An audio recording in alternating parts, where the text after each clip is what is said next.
No vídeo de hoje eu vou falar dos 5 venenos brancos que você tem aí na sua casa.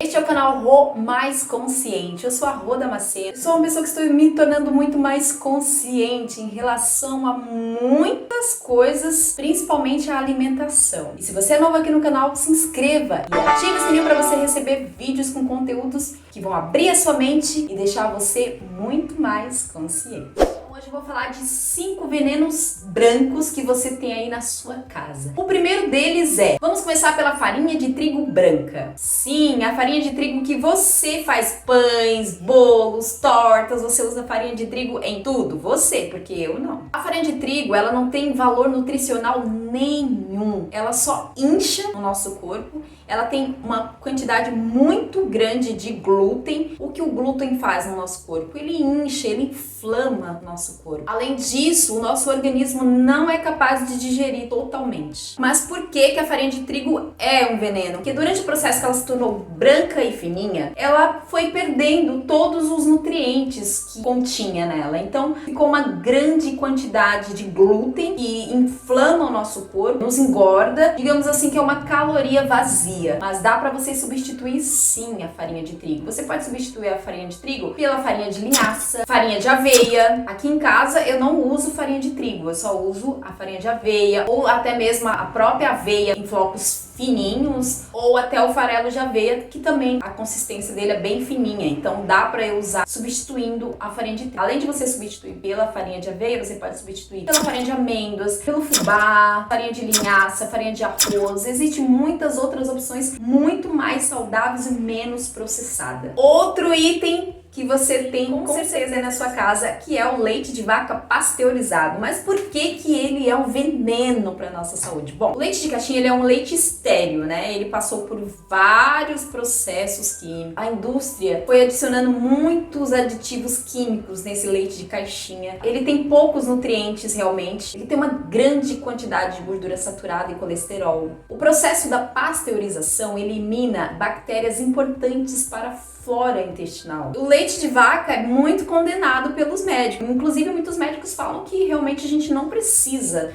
Nós, seres humanos, somos os únicos mamíferos que bebemos o leite de outro mamífero, né? A gente realmente não precisa e a gente acaba tomando o leite porque é um hábito que vem passando de geração para geração, de cultura para cultura. Isso acaba se tornando um hábito que, a longo prazo, não nos faz bem. E até os próprios médicos, claro, os sensatos, né? Vamos se dizer, os médicos sensatos aconselham a trocar o leite de vaca pelos leites vegetais, que no mercado tem uma gama aí de como leite de amêndoas, leite de coco, uma infinidade de leites, mas você pode fazer o leite caseiro, o leite vegetal caseiro aí na sua casa. Inclusive eu tenho um vídeo aqui mostrando 2 leites caseiros vegetais que eu fiz. Se você não assistiu o vídeo, eu vou deixar aqui embaixo na descrição e no card no final do vídeo, então acompanha lá. Mas aí você se pergunta: mas como que fica o cálcio nessa história? O leite não é cheio de cálcio? Essa afirmação de que o leite é cheio de cálcio já caiu por terra há muito tempo. Se você pesquisar pelos médicos mais sensatos que investigaram isso a fundo, você vai saber. Além disso, o cálcio não encontra-se só no leite não, gente, pelo amor de Deus. Muitos vegetais verdes escuros você é capaz de encontrar muito cálcio, como por exemplo a couve, brócolis, espinafre. Todos eles têm cálcio, você sabia? Se você não sabia, fique sabendo demais essa. Outros venenos, outros vilões que estão no topo da lista sempre são o sal e o açúcar refinados. O sal, ele tem seus benefícios, tem nutrientes essenciais que ajudam no funcionamento dos nervos, dos músculos, mas em excesso não tem benefício nenhum. E segundo os médicos, podem ocasionar no aumento da pressão arterial e a perda gradual do funcionamento dos rins. Então, para substituir o sal, na verdade, comece reduzindo a quantidade de sal, porque eu sei que tem pessoas que só comem a comida cheia de sal. E minha mãe sempre fala: ai, põe sal, que não sei o que na salada tá sem sal. E eu, não, não, eu não ponho sal, porque na comida já tem sal. Eu tinha 14, 15 anos, eu já tinha essa consciência, sabe? Que o sal faz mal, porque eu aprendi na escola, eu levo a sério o que eu aprendo, sabe? E eu já tinha essa consciência, então eu nunca fui de ficar pondo sal em tudo, enchendo a comida de sal, porque eu sabia que não faz bem, que incha, que sobrecarrega os rins, tem todas essas coisas que é falado e as pessoas fingem que não sabem. As pessoas continuam fazendo errado. Então, esse sal acrescentado, né, que a gente acrescenta nos alimentos, dá pra reduzir sim, começa reduzindo a quantidade e depois você troca o sal, por exemplo. Existe aí no mercado o sal rosa, né, que é chamado sal do Himalaia, é um sal que tem menos sódio, menos isso, menos aquilo. Aí você me pergunta: ai,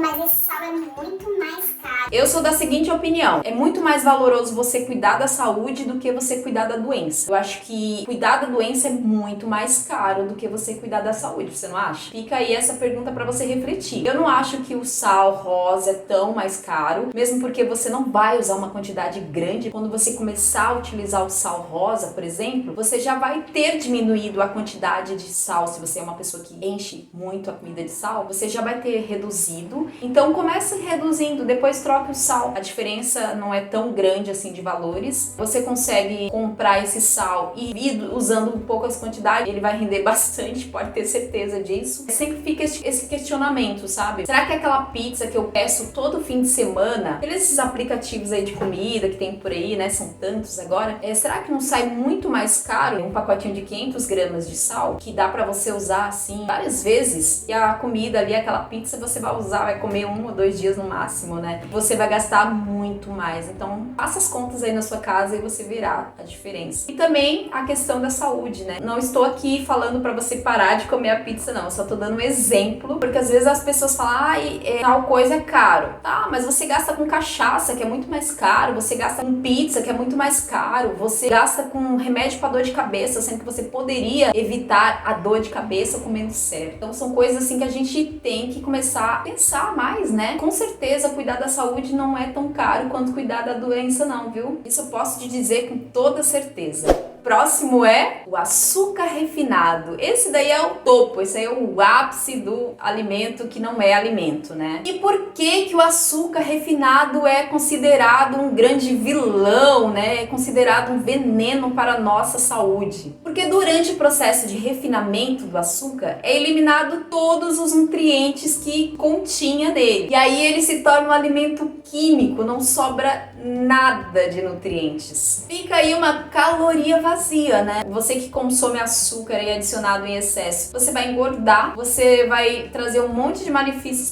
para o seu corpo e não vai te acrescentar em nada nutricionalmente. O fato é que açúcar é açúcar, né? Na verdade, não existe o açúcar mais saudável, existe o açúcar que é menos prejudicial. Ai, mas eu não consigo ficar sem docinho. O ideal é você treinar o seu paladar para você comer menos doce. O corpo, ele não pede o açúcar, né? O açúcar, ele é como a droga, ele é viciante. Se você come chocolate todo dia após o almoço, isso se tornou um vício, né? Você viciou o seu corpo, você condicionou ele a ter aquele hábito, a ter aquele vício de açúcar todo dia após o almoço. Mas o que você pode fazer? Você pode começar reduzindo a quantidade de açúcar. Como você pode aplicar isso na sua rotina? Você pode começar tirando o açúcar daquele cafezinho que você toma aí todos os dias no seu café da manhã. Nos primeiros dias vai soar estranho, vai ser esquisito, mas com o decorrer dos dias, com o passar das semanas, você vai perceber que você já se acostumou com aquele gosto do café. Aquele chocolate ao leite convencional, pode trocar o convencional por um chocolate 70%, 75% cacau. Já nas receitas, em vez de usar o açúcar refinado, você pode utilizar a estévia. A estévia é um adoçante natural. Olha só, pra você que não conhece a estévia, o que é? Ó, aqui tem a estévia em folhas, né? Ó, tem folhas e tem pó, tem as folhas dela e tem líquido, ó, tem de várias marcas, ó, o pó dela desidratada, a estévia desidratada em pó. Vende a granel também. Eu vou deixar na descrição o link aqui da Shopee. Se você não tem, você pode comprar pelo site ou você pode baixar o aplicativo também. Você já compra o produto da estévia se você tiver interesse. A gente falou da farinha branca, a gente falou do leite pasteurizado, a gente falou falou do sal, a gente falou do açúcar e por último, mas não menos vilão, não menos veneno, o arroz branquinho, que é uma combinação perfeita com feijão, maravilhoso, que o brasileiro adora comer, né? A comida preferida do brasileiro é o arroz e feijão. Sim, o arroz branco ele é considerado um veneno para nossa saúde. Para ficar branquinho, o arroz ele é passado por um processo que elimina todos os nutrientes e sobra só o amido. Ele fica pobre em proteínas, rico em carboidratos e aumenta o índice glicêmico no organismo. Isso contribui para o aparecimento de diabetes. Mas aí você pode substituir o arroz branco pelo arroz integral. Eu sei que muitas pessoas não gostam do arroz integral, não se abrem para esse novo sabor, né? Por quê? Na verdade, as pessoas não gostam porque estão acostumadas sempre a comer a mesma coisa, o mesmo arrozinho branco, aquela mesma rotina, não variam, não muda o paladar. Na verdade, o ideal é você consumir vegetais. Se você não gosta do cheiro, do gosto, eu adoro quando tá cozinhando o arroz integral e sobe aquele cheirinho maravilhoso de arroz integral, maravilhoso. Mas se você não gosta do arroz integral, você pode substituir por vegetais que contêm carboidrato, como por exemplo, o inhame, a batata doce, a abóbora, a mandioquinha, a mandioca, a macaxeira, a aipim. Cada uma região do Brasil é chamado por um nome, né? Mas você pode fazer essa substituição caso você não goste do arroz integral. E essas substituições, esses vegetais, além de ter muitos nutrientes, eles não aumentam o índice glicêmico. Aí você deve estar se perguntando: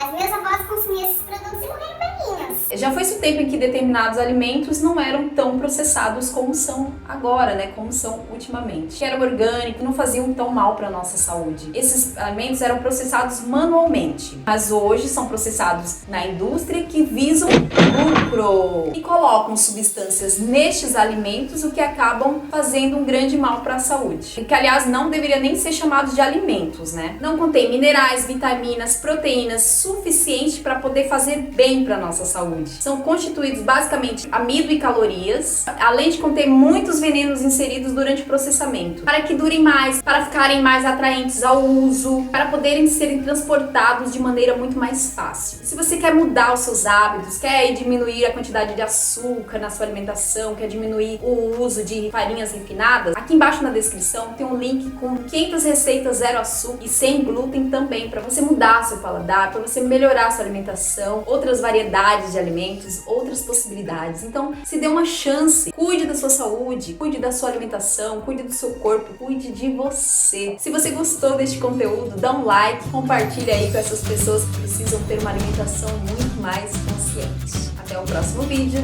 Tchau, tchau!